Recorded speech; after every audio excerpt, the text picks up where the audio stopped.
Hello and welcome everyone.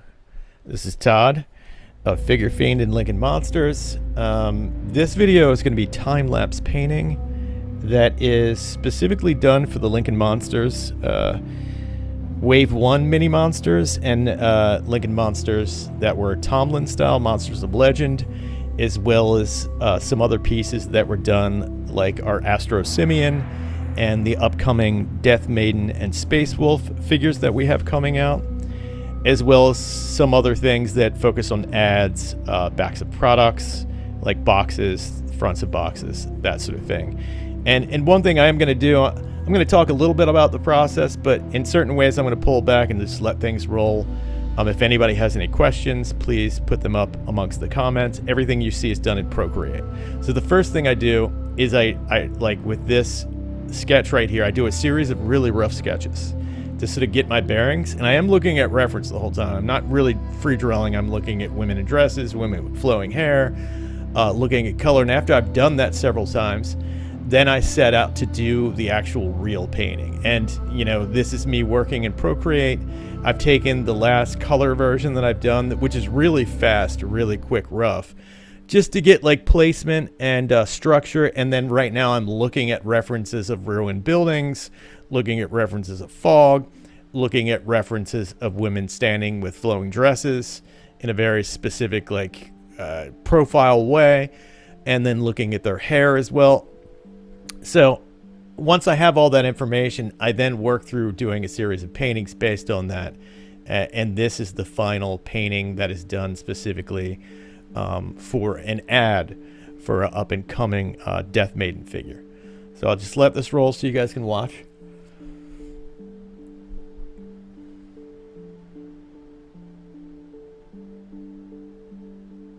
And for painting in Procreate, I'm using the simple brush that is the ink brush and the syrup brush for almost all of this. I'm also using the blend brush to move things around that is set to its default setting. It's like a round brush, as well as sometimes I use the setting that is stucco for background elements to give it that sort of like gouache look that appeared in that time period.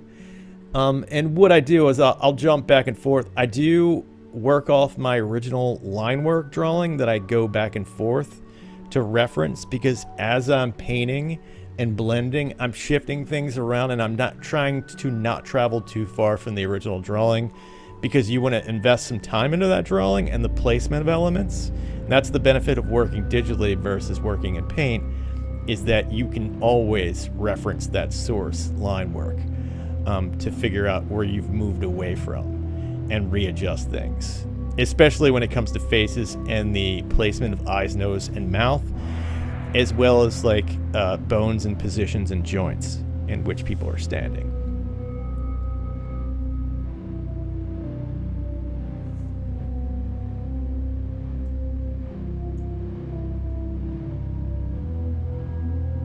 And that is the final details on this piece. I also did this close-up version of Death Maiden that is being used in summer ads and on our Shakarama barf bags, which you will see very soon. So this is also the same thing. Do a really rough sketch. Do a really rough color sketch. Once it's set up where I have the positions that I want and the angle that I want, then it's refining it, and then looking at additional reference. Like I would have had close-up views of a model. I would have had a three-quarter view of a skull. I would have had a photo of a woman wearing a hood, and then women with dark hair, and that at a specific length, and that sort of thing. And especially like photos of hands in certain positions. So again, like in the previous painting, I'm using those two brushes, which are syrup and the inking brush, and then just blending in between as I pick and move through the area. And I keep it really blocky and really rough at first, and try to work really large to small in that way.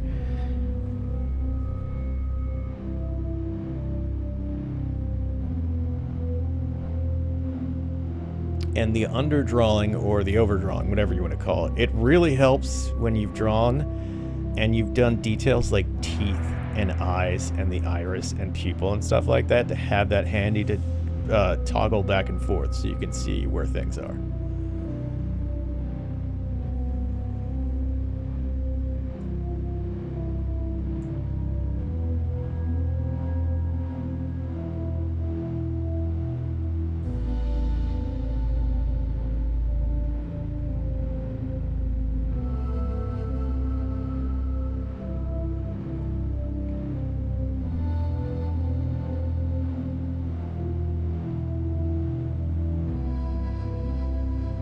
Yeah, when it comes to the detail stuff, it's less obvious because some of it's like me blending all these tiny areas over and over again. And sometimes I change the color of that line art. Sometimes it's white, sometimes it's black. Whatever makes it visible, but also doesn't distract from me looking at it and thinking about it.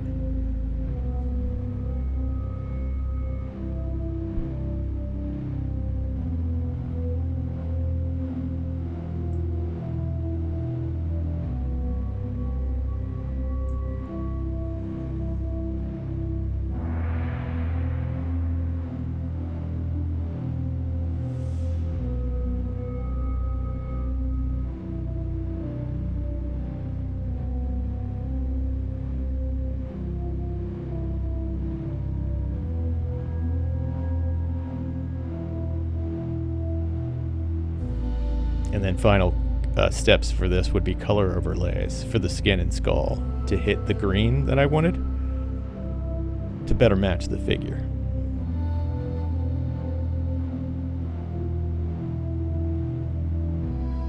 And that was it for her. This is me starting an ad for our Space Wolf figure that we did promo these as well in end of October, early November, to at least tease them for you guys to see. Brian from Plaid Stallions took them on the road, so he's been traveling with them at shows to preview them to people directly, which is awesome. They're really fun, and they really fit in with our existing Lincoln Monsters, Dracula and Frankenstein.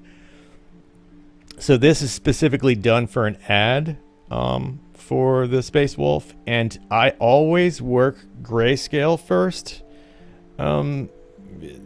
In many regards, of like at least getting the base structure out of the figure and getting the depth in there and making sure it reads from like a contrast point of view whenever possible.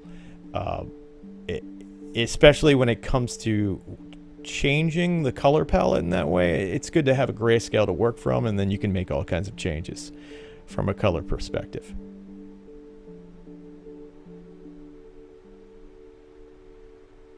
So this one I set his line art to red. I think because I knew I was going to do cool colors, being that it's outer space, just to make it more visible.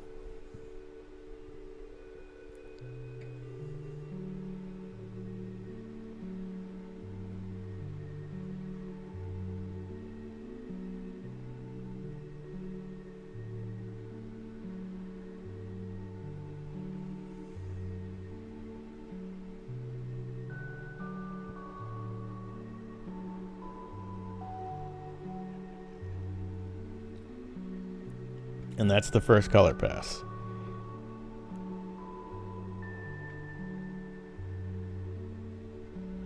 And I'm mainly using overlay and multiply layers to do this color work over top of the grayscale.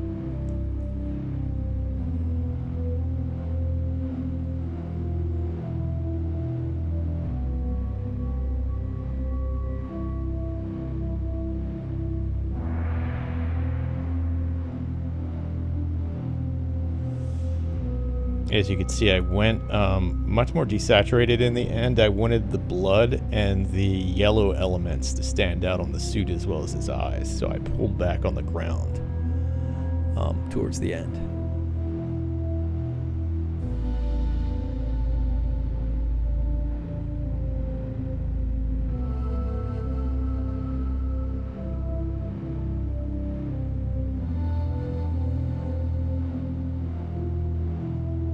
And that is it for the Space Wolf. There's also a Space Wolf head Then I went in for just a close-up ad. And this one I spend a little bit more time on the drawing phase just because it's a little closer and I wanted to hit the detail level a little bit more. So it's the same process. Do your line art, work up a grayscale version of it to get the depth. I am looking at photos of a guy standing in like a suit. I've got a photo reference of a guy in an astronaut suit. I've got wolves and dog heads that are kind of like head on or 3/4 in the way, as well as werewolf like makeups that I'm looking at during the process of doing this.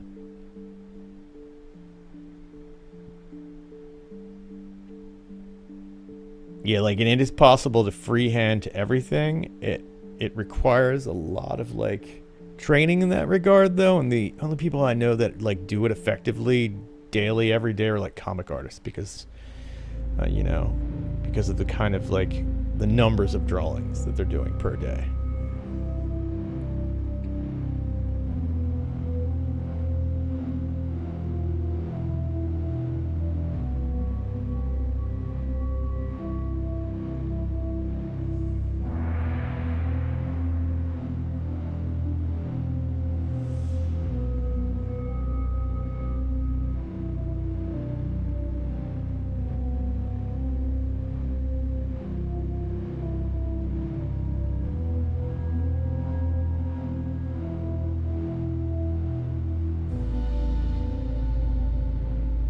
So with something like this too, I know I'm gonna crop in around the image a little bit more, but I like to have a little room to play with because I'm, you know, not sure exactly what the final format's gonna be, if it's gonna be vertical or if it's gonna be square. And with many of these like illustrations for packaging, like spending more time in the grayscale means way more than spending more time in the color aspect for me of getting the core image correct for me.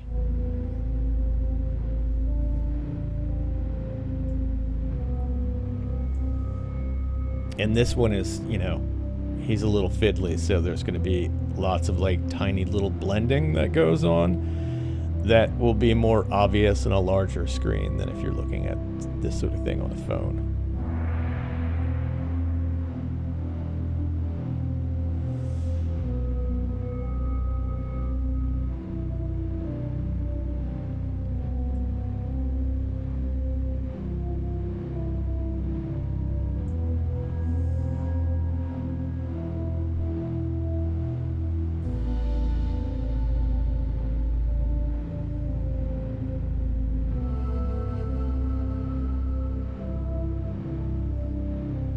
And with something like textures, blood, that sort of thing, feel free to use whatever you can find. I basically found a blood texture just through a Google search, and then I pulled it in, I altered it, I changed its position, I removed elements because it had some nice texture, like tooth to it.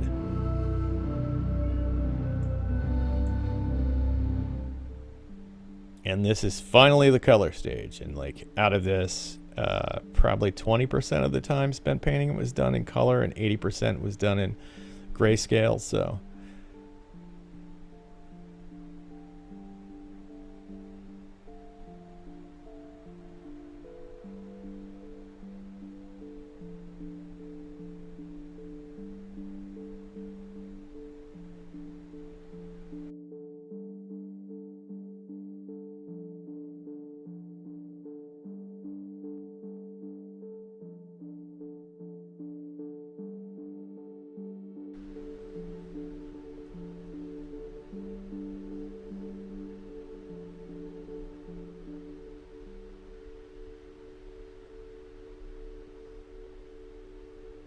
and this last step that is very subtle at this point.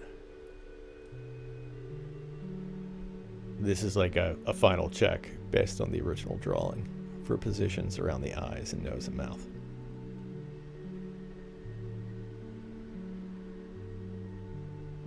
And then the final piece. I did prefer this head to the previous head that I painted for this ad, so I put this head on that body in the end. Like, you know, it looked better, it had a better angle, better shape. So it's definitely preferable. And this next one is one of our Astro Simeon figures. This is the first that we're doing. It is for Zolo World. It will debut at ZoloCon. And this is for the box itself, for the figure that Lincoln Monsters designed for Zolo World, which will be at ZoloCon February 28th, this year, 2026. So this is me doing the basic, really simple drawing after, you know, mocking up the figure and then looking at the figure, taking photographs of the figure, and trying to keep it very like simple and very reminiscent of like early to mid 70s in terms of overall execution. So I start off really basic at first. It's like sketch style that then gets blended, that then gets refined, that then has color added over top of it. And this is my second path to add more depth to it.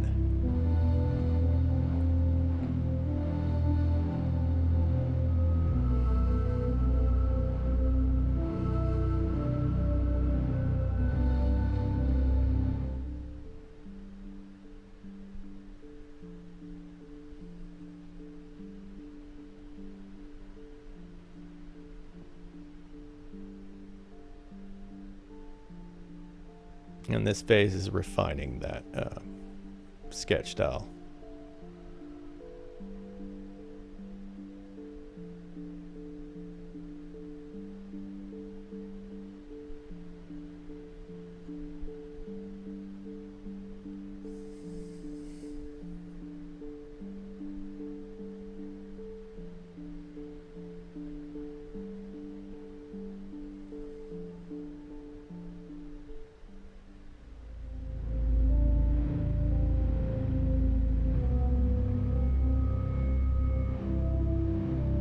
And then finally, I'll show the final painting, which was color overlay, both based on what you saw there, and then how that fits into the box and the box design. So we're really excited about this.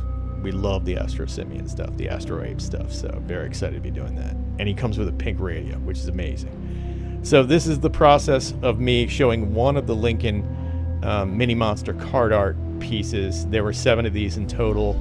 I'm looking at the original. There's a figure in the way and a lot of the photography, so I had to redraw these by hand and repaint them by hand in order to have an image that we could print from that looked like the original but was our own. So that's the painting process, sped up greatly, and then that's the final card. Even the logo had to be redone by hand and that sort of thing. And I did a similar pass on this Dracula because any photos I could find, the figure is in the way and you don't see the whole image. I'm recreating that image from the ground up. So I'm redrawing it, as you can see, from a line work perspective. I'm then looking at the reference to the right and then redrawing and repainting it by hand. That way we can print from this high-res piece.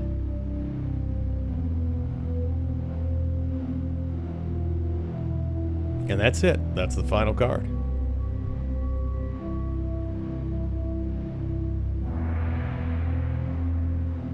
And this next one is for Timeline Monster of Legends. Again, this is the Wolfman. The Wolfman and Frankenstein cards, there are no visual records of them. So I am basically looking at the coloring book that Tomlin used, which is the Monster Gallery, to do the Cyclops and do the Morlock and stuff like that. So I'm using that as inspirational source and then painting over top of the line work drawing I do based on that book to try to have it match the other Tomlin artworks from that time, because no one knows what these look like.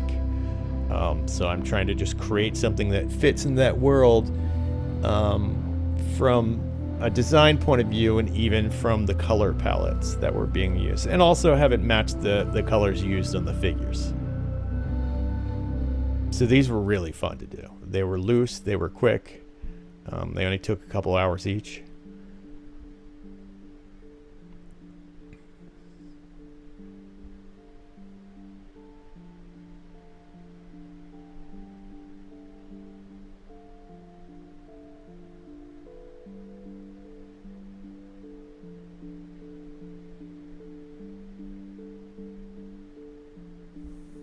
And some of this micro level stuff is just blending all the edges and that sort of thing.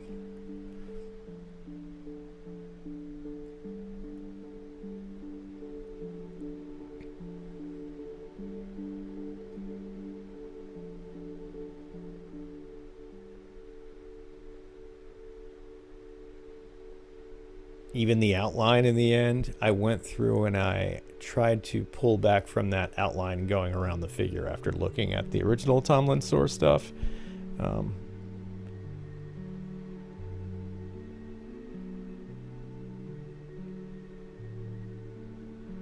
And that's the final card. So you can see how it was finally presented in its final execution.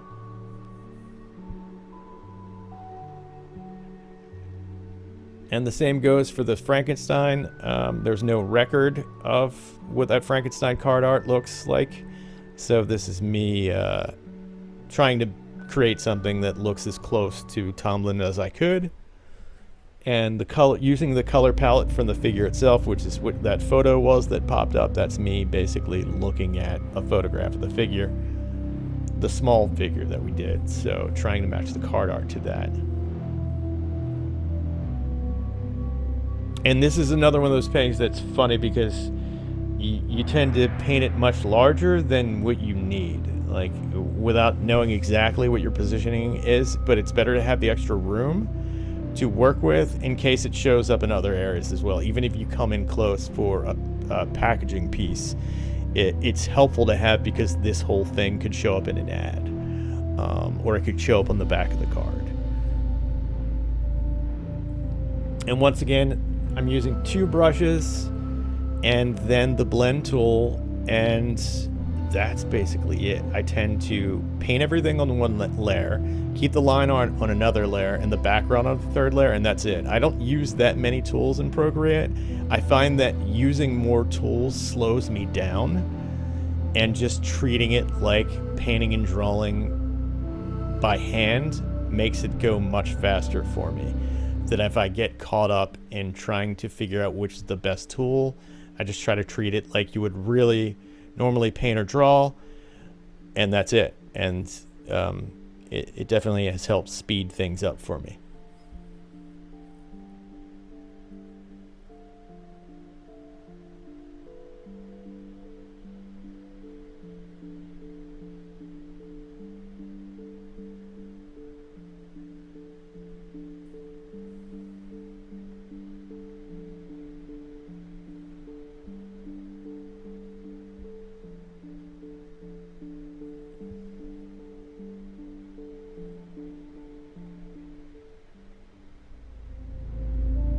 I think a lot of the final detail too in this piece in particular was around the ground, the stonework, the fallen beams, the ruin, and I knew that it wasn't probably going to appear on the card, but just in case it was going to be used in another way, even in a poster form or something like that, I wanted to make sure that it was there for us to access. Like this extra stone wall I painted in.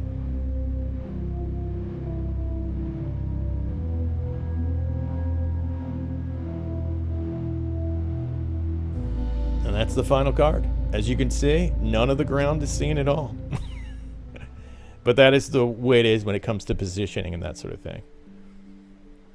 This final one is the Grim Reaper redone because the original card that I had worked on was done before I finished the sculpt of the hood specifically. So I went back and repainted it a second time to better match the figure and the final hood that was sculpted on the figure and get that level of like match to what was done. And it's similar, but you know, there's some minor differences with positioning of the moon. I shifted that over. I made the bats more visible flying in the distance.